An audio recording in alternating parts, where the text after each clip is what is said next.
Okay, kita teruskan soalan. Kita tengok betul di sini.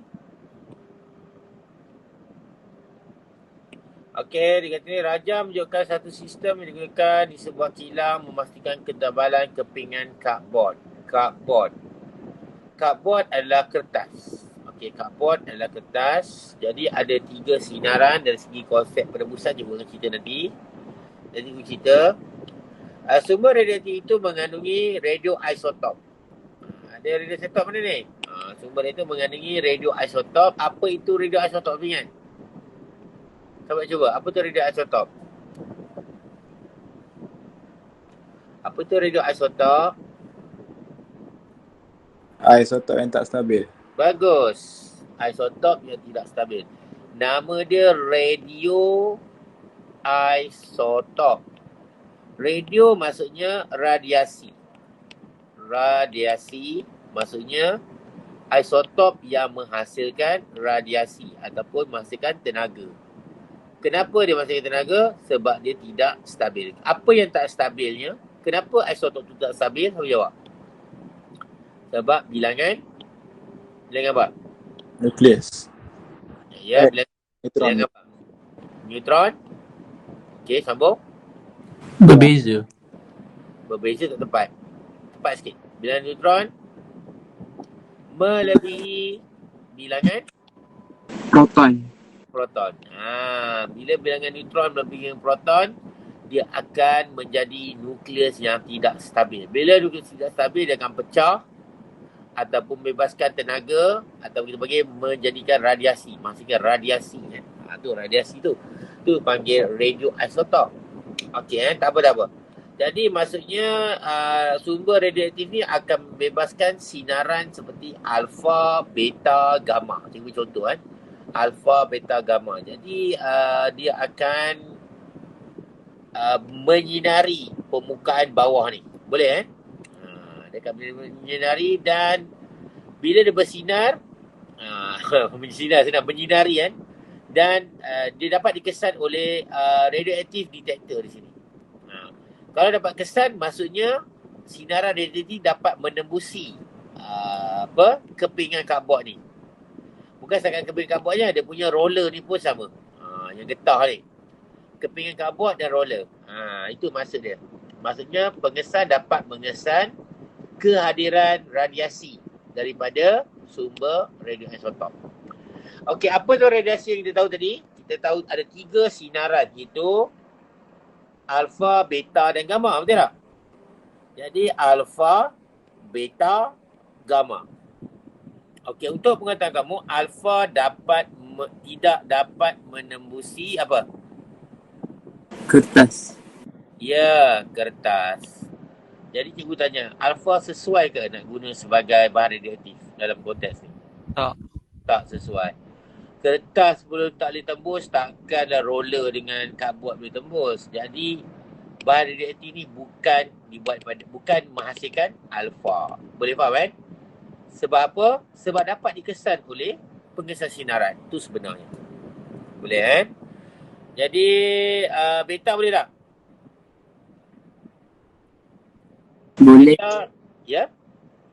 Ya, beta dapat menembusi kertas dan dapat dihalang dengan apa? Aluminium.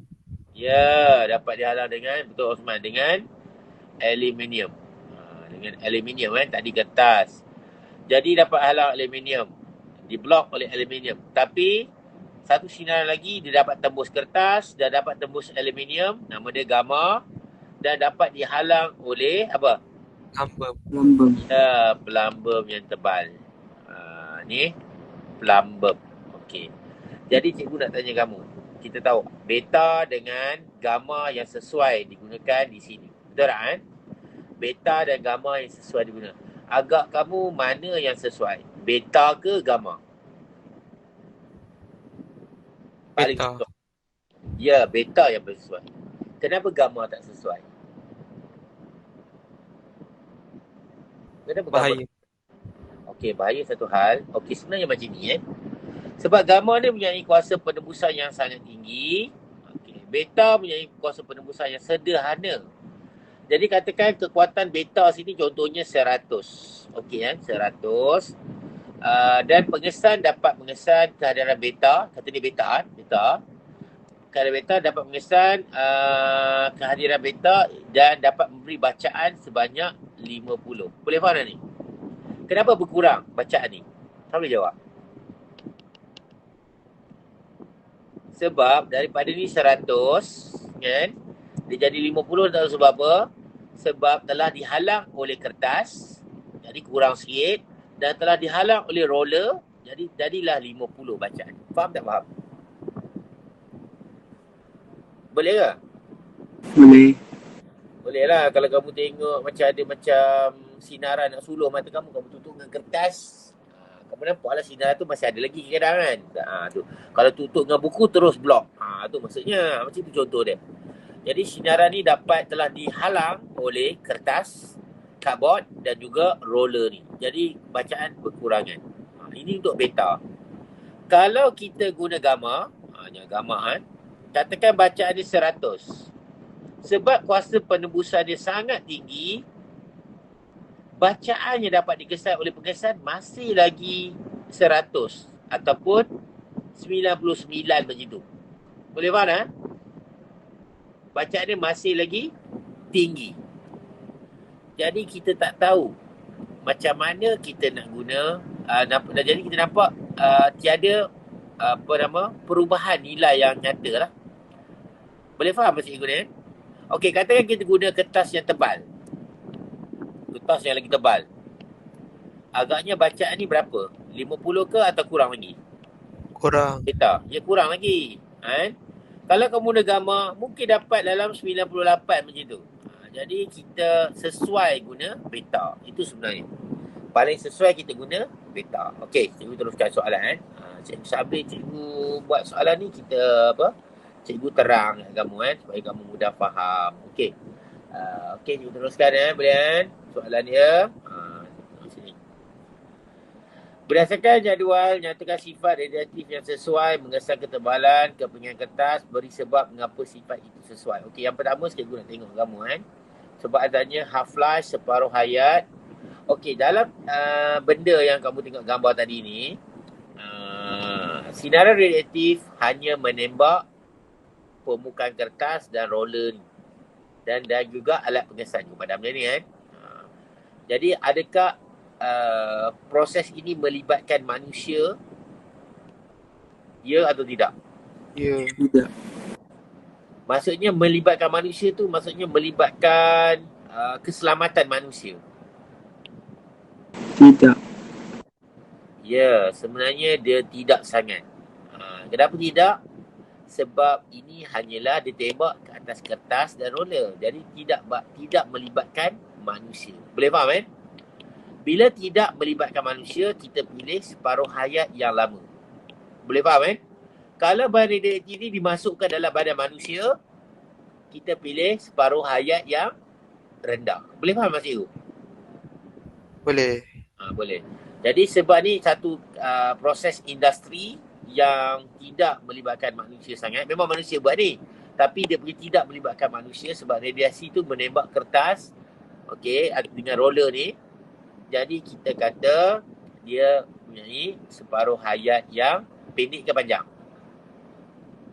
Panjang. Ya, panjang. Jadi bila panjang, kamu pilih yang panjang. Ada tahun, ada hari. Kita pilih tahun ke hari? Tahun. Tahun. Jadi kita garis tahun. Tahun garis kita. Boleh faham? Jadi apa alasan untuk separuh hayat yang panjang? Apa alasan dia? Apa alasan dia? Okey, kamu boleh hafal alasan ni Sebab soalan ni selalu tanya. Separuh hayat yang panjang, alasannya adalah apa? Ini dia. Iaitu, kamu tak ada tahan lama. Boleh Maksudnya kamu tak perlu, tengok ni tak perlu nak kena tukar. Tukar bahan radiatif. Oh, tonteng pula. Sekejap. Kamu tak perlu tukar bahan radiatif selalu. Sebab apa? Dia punya separuh hayat yang lama. Separuh hayat yang tinggi. tinggi kan. Jadi kita jawab separuh hayat yang lama, panjang, jangan lama, panjang. Lama tak sesuai kan. Separuh hayat yang panjang, reason dia tahan lama. Ataupun kita kata jimat belanja pun boleh lah. Jimat ekonomi, tapi tu salah kamu jawab ni yang paling bagus kan. Itu tahan lama. Okey, jadi apakah jenis sinaran yang kita pilih tadi? Ingat tak? Apa sinaran yang kita pilih? Beta. Ya, beta, betul. Beta, apa alasan dia? Kuasa penembusan? Sederhana. Ya, boleh jawab itu kan. Kuasa penembusan yang sederhana. Atau kamu kata dia boleh menembusi kertas pun boleh kan. Atau kamu boleh jawab juga dia kurang berbahaya berbanding dengan gamma. Itu pun boleh. Lepas tu kita tanda lah kan.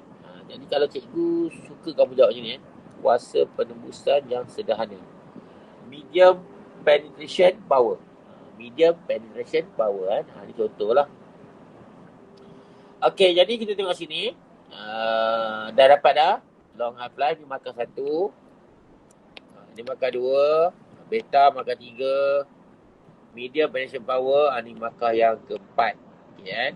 Okey, seterusnya kita pilih keadaan physical state untuk dia. Jadi kita nak bahan radiasi yang tadi tu dalam keadaan cecair ataupun pepejal. Tapi kamu tengok yang mana dominan sekarang? Pepejal. Ya, kita pilih pepejal sebab strontium sudah dominan. Tak. Pepejal. Jadi kalau kamu tulis pepejal, mudah saja. Kamu jawab ni je. Kenapa pilih pepejal? Kamu boleh hafal pun tak apa itu. Mudah dikendalikan. Mudah dikendalikan. Mudah diurus. Ni boleh jawab macam ni. Kenapa mudah diurus? Kalau cecair kamu buat, cuba kamu bawa air. Dengan bawa pencil box. Mana senang? Pencil box. Yalah, pencil box tak ada ni. Kalau air dia tumpah lah apalah kan. Jadi air susah kita nak bawa dia. Nak uruskan air ni. Kalau pepejal, tak ada masalah. Okey, jadi mudah diuruskan. Okey Jadi kita pergi pada soalan seterusnya. Ini soalan tadi 1, 2, maksudnya 4 Nak ulang, kita perasan ni. 4, okey. Ini soalan yang kelima. Soalan markah 5, 6. Mudah diurus. Ini 5, ini 6. Okey, baru dia suruh pilih. Dia kata sini, tentukan radioisotop yang paling sesuai digunakan, dan tentu jawapannya ialah strontium 90. Okey, strontium 90. Okey, ni format soalan nombor 7 ataupun 8. Ni format dia kan. Jadi mudah untuk kamu kan. Kalau KSSM kita pakai nombor 7 dengan nombor 8. Okey kan. Lagi satu juga ingat kamu kan. Biasanya kalau pepejal ni dia merujuk pada benda yang tidak melibatkan manusia bila pepejal. Cecair bila melibatkan manusia. Boleh faham kan? Jadi, saya tulis sikit kan. Bila melibatkan manusia. Melibatkan manusia secara terus. Secara terus kan. Secara terus kita pilih separuh hayat yang tinggi ke rendah? Rendah. Ya, yang rendah. Betul. Sebab melibatkan manusia secara terus. Contohnya, nak menyuntik manusia dengan bahan radiatif. Kita guna separuh hayat yang rendah dan kita pilih cecair. Kenapa cecair? Sebab dia mudah disuntik. Boleh Cecair mudah disuntik. Jangan kamu kata susah diuruskan. Itu cerita lain kan. Okey. Cikgu ingat itu sajalah untuk yang ni lah soalan ni kan. Cikgu stop untuk rakaman.